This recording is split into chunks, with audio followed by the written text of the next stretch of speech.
दुनिया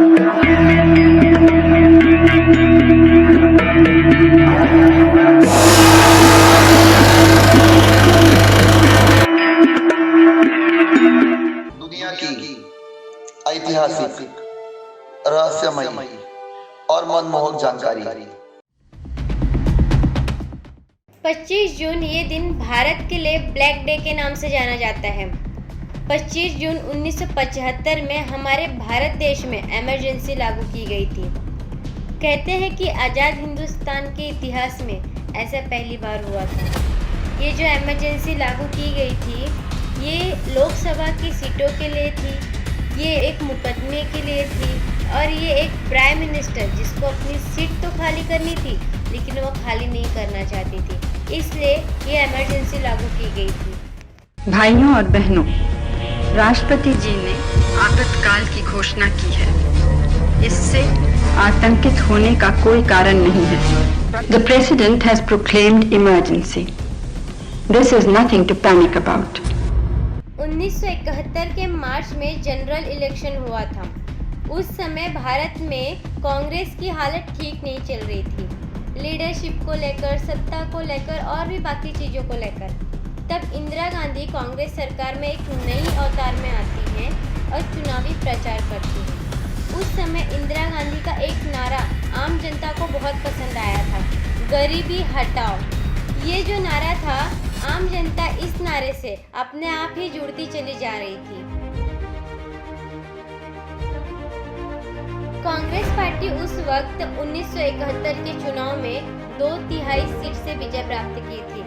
कहते हैं कि 518 सीटें थी, जिसमें से कांग्रेस पार्टी को 352 सीट से विजय प्राप्त हुई थी।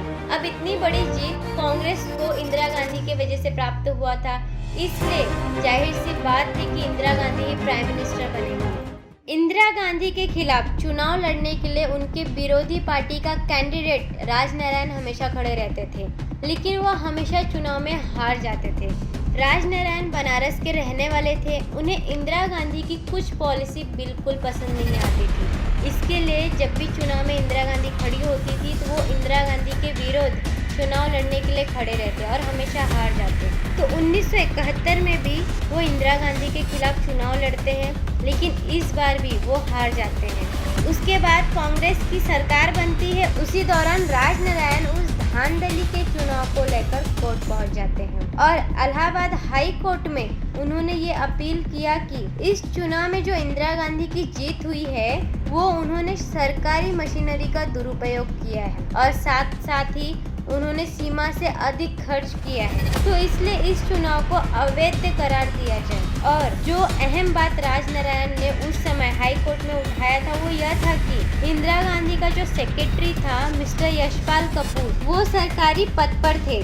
सरकारी पद पर होते हुए भी वो रायबरेली जाकर इंदिरा गांधी को चुनावी कैंपेन में मदद करते हैं और इस बात का पुख्ता सबूत राजनारायण के पास थे। इलाहाबाद हाई कोर्ट ने इंदिरा गांधी को रायबरेली के चुनाव अभियान में सरकारी मशीनरी का दुरुपयोग करने का दोषी पाया था। साथ ही साथ हाई कोर्ट ने उस चुनाव को खारिज कर दिया था। इलाहाबाद हाई कोर्ट ने यह बोला कि जब तक आखिरी फैसला नहीं आ जाता तब तक आप प्राइम मिनिस्टर बने रह सकते, लेकिन 6 साल के लिए चुनाव लड़ने या पद को संभालने का रोक लगा दिया गया था। अब उस समय इंदिरा गांधी बहुत ही सोच में पड़ गई, क्योंकि ऐसा होता है कि जब कोई प्राइम मिनिस्टर बनता है तो 6 महीने के भीतर उसे लोकसभा या राज्यसभा का मेंबर बनना जरूरी रहता है। 25 जून की शाम को इंदिरा गांधी सोच रही थी कि मैं ऐसा क्या करूं जिसके वजह से मेरी कुर्सी भी न जाए और मैं प्राइम मिनिस्टर भी बने रहूं। तभी उसी समय उनके सेक्रेटरी ने उन्हें इमरजेंसी की सलाह दी। ये सारी बातें संजय गांधी सुन रहे थे और उन्होंने इंदिरा गांधी से कहा, अगर आप इमरजेंसी लगा देंगी तो आपकी कुर्सी भी नहीं जाएगी और आप प्राइम मिनिस्टर भी बने रहेंगी। ये बात सुनकर संजय गांधी की इंदिरा गांधी इमरजेंसी के लिए मान जाती हैं। उसके बाद इंदिरा गांधी ने राष्ट्रपति फाखरुद्दीन अली अहमद को तात्कालीन इमरजेंसी लगाने को बोला और बोला कि इमरजेंसी का जो ड्राफ्ट है वो आपको 2 घंटों में आपको मिल जाएगा। और उस कमरे का कमान जो था संजय गांधी संभाल रहे थे। 2 घंटे बाद इमरजेंसी का ड्राफ्ट तैयार होता है और उसके बाद राष्ट्रपति फ़खरुद्दीन अली अहमद को वो ड्राफ्ट पहुंचाया जाता है। इमरजेंसी लगने के बाद सभी नेताओं को धीरे धीरे करके जेल में बंद किया जाता है। उसमें से लाल कृष्ण आडवाणी जी, अटल बिहारी वाजपेयी जी, चंद्रशेखर जी, जो कि चंद्रशेखर उस समय कांग्रेस के साथ जुड़े हुए थे, उनको भी नहीं छोड़ा जाता है। धीरे धीरे जितने बड़े नाम थे उन सबको एक एक पकड़कर रातों रात गिरफ्तार किया जाता है। दिल्ली की चीफ सेक्रेटरी के पास एक फोन जाता है और उनसे कहा जाता है आप तिहाड़ के जेल में जरा इंतजाम कीजिए। तिहाड़ के जेलर को फोन जाता है और उनसे कहा जाता है कि आप तिहाड़ जेल में 200 नए कैदियों का इंतजाम कीजिए। संजय गांधी लगातार फोन पे बने रहते हैं और वो हिंदुस्तान के अलग अलग राज्य के चीफ मिनिस्टर, चीफ सेक्रेटरी से कहते हैं कि आपके राज्य में जो इंदिरा गांधी को लेकर धरने पे बैठे हैं उन सभी नेताओं का लिस्ट बनाओ और मुझे भेज दो। कुछ घंटों बाद मीडिया को भनक लग जाता है कुछ तो बड़ा होने वाला है। उसके थोड़ी देर के बाद जब मीडिया को पता चलता है तो मीडिया अखबार छापने लगती है। जैसे वो अखबार छापने के लिए लेती हैं वैसे ही संजय गांधी उन्हें मना कर देते हैं अखबार छापने से और उस समय मीडिया की आज़ादी छीन ली जाती है। यहाँ तक कि मीडिया की जो कार्यालय होती है उनकी बिजलियाँ भी कट कर दी जाती हैं। उसके बाद इंदिरा कुमार गुजराल के पास एक फ़ोन जाता है इंदिरा गांधी का और उस समय इंदिरा गांधी उन्हें घर बुलाती है। इंदिरा कुमार गुजराल उस समय एमपी मिनिस्टर हुआ करते थे। इंदिरा कुमार गुजराल जब इंदिरा गांधी के घर पहुंचते हैं तो देखते हैं संजय गांधी सारा कमान संभाल रहे थे। उस समय संजय गांधी ने इंदिरा कुमार गुजराल से ऐसे लफ्ज़ों में बात की जो उन्हें बिल्कुल पसंद नहीं आता है और वो संजय गांधी से कहते हैं कि तुम तो मेरे बेटे से भी छोटे उम्र के हो, तुम पहले तमीज़ सीख कर आओ फिर मुझसे बात करना। ये सब चीज़ें इंदिरा गांधी देख रही थी। वो संजय गांधी को शांत करवाती हैं। उसके बाद इंदिरा कुमार गुजराल और इंदिरा गांधी आपस में बात करने लगते हैं। कहते हैं कि उस समय जो इंदिरा गांधी ने नियम बनाया था उसमें से आधे से ज़्यादा नियम संजय गांधी के थे। इंदिरा गांधी उस समय भले ही प्राइम मिनिस्टर थी लेकिन उस समय उनका पूरा कमान संजय गांधी संभाला करते थे।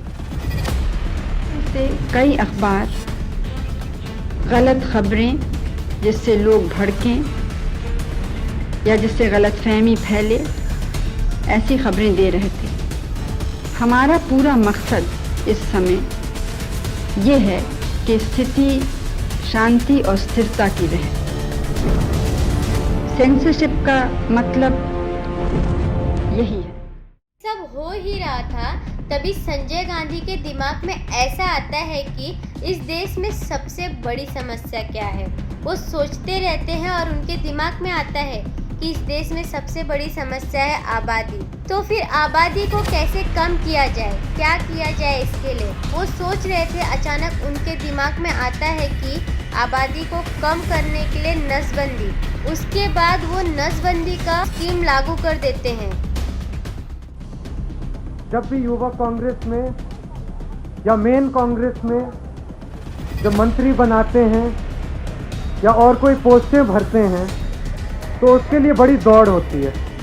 जो भी बनना चाहे उसे हम बना तो देंगे, लेकिन साथ साथ उसे महीने की 2 नसबंदियां लानी पड़ेंगी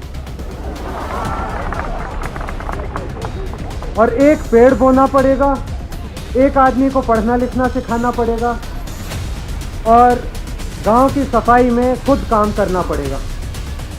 तो जो इस काम को करना चाहते हैं वो अपना काम दिखाएं और काम दिखाने के बाद कहें कि उन्हें कुछ प्रमोशन दिया जाए।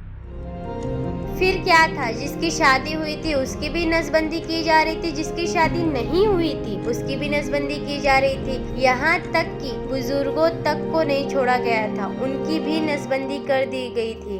धड़ पकड़ सभी लोगों की नसबंदी होते जा रही थी। ये सारी चीजें जब हो रही थी तब जनता को गुस्सा और बढ़ने लगा था संजय गांधी पर। वो विरोध करने लगे थे संजय गांधी को लेकर, क्योंकि सत्ता और कमान दोनों संजय गांधी ही संभाल रहे थे। जनता संजय गांधी को देखकर और भी गुस्सा करती और विरोध करती। ये सारी चीजें होते होते 21 महीने बीत जाते हैं। 21 महीने बाद इंदिरा गांधी सोचती है इमरजेंसी समाप्ति के लिए वो बाकायदा जाती है रेडियो पर और इमरजेंसी समाप्ति की घोषणा करती हैं। इस शांति को हमें बनाए रखना है और हमको ये समझना है कि लोकतंत्र में भी हद होते हैं जिनको पार नहीं कर सकते। मैं आपको विश्वास दिलाना चाहती हूँ कि जो नेतागण गिरफ्तार हुए हैं उनको सुविधाएं दी जा रही हैं और आराम से रखने की पूरी कोशिश है। कुछ सालों बाद जब फिर से इलेक्शन होता है 1977 के जनवरी महीने में, तब इंदिरा गांधी लोकसभा भंग कर आम चुनाव की घोषणा करती हैं। I have advised the President to dissolve the present Lok Sabha and order fresh elections. This he has accepted. इसके बाद 16 से 19 मार्च तक वोटिंग होती है और 20 मार्च को वोटों की गिनती होती है।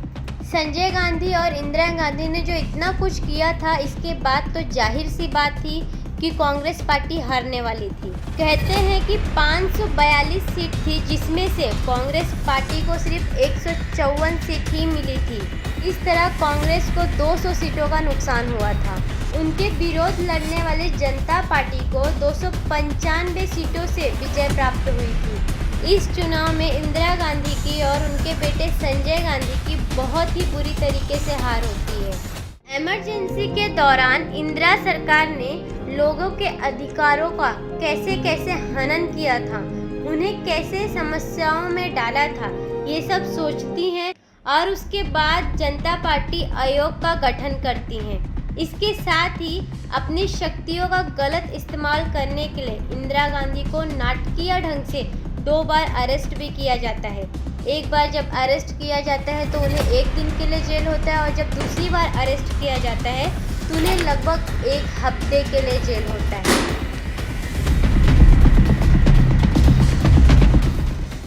नए वीडियो देखने के लिए हमारे ऐतिहासिक रहस्य हिंदी यूट्यूब चैनल को लाइक करिए, सब्सक्राइब कीजिए और कमेंट बॉक्स में अपनी प्रतिक्रिया देना ना भूलिएगा और पसंद आए तो शेयर जरूर करना।